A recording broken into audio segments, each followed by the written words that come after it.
So, EAC at saka Arellano. So, itong game na to, pinapakita yung lead management. Okay? Yung lead management. Kasi, lamang na yung EAC ng 13. Ginawa nung Arellano, humabol. At anong preba nun? Dahil humabol sila, umabot ng overtime. May mga players ng Arellano ang pinulikat.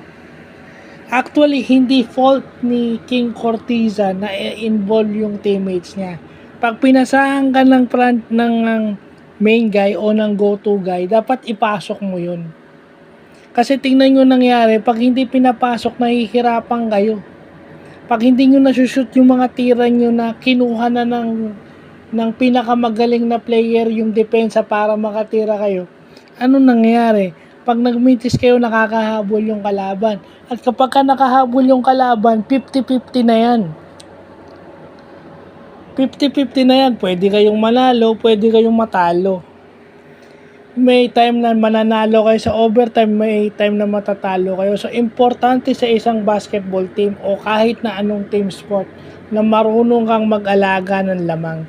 Maintain a lead and alagaan. Take care of the lead. Ibig sabihin, kailangan may pamatay sunog kayo. Pag nakashoot yung kalaban, nakashoot kayo. At saka yung depensa nyo dapat intact. Kasi pag nakashoot kayo, nakashoot din yung kalaban, wala, overtime yan. At pag sa overtime, kung sino mas malakas ang resistensya, ayun yun eh. May pinulikat lang sa Arellano, pero kung walang pinulikat doon, malamang Arellano nanalo. Kasi yung team na mas konti ang panalo, papalag talaga yan.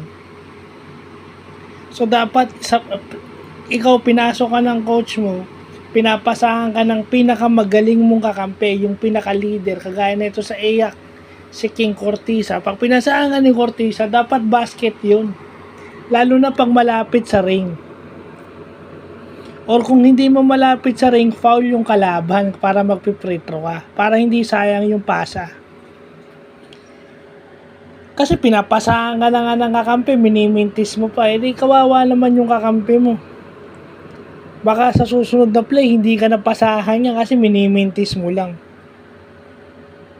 So, dapat, yung pag pinasahan ka ng kakampi, dapat siya sinushoot kasi it's a way na pakikisama sa kakampi.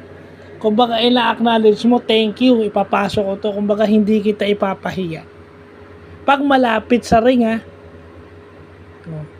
Kasi tingnan mo sila Ungotan tsaka si Valencia, puro malapitan yung tira, kaya nakabalik. Pumapalag na yung mga yun. May team talaga na papalag sa inyo. So, hindi dapat kayo kampante, porket lamang kayo ng 13 o 15. So, yun lang po.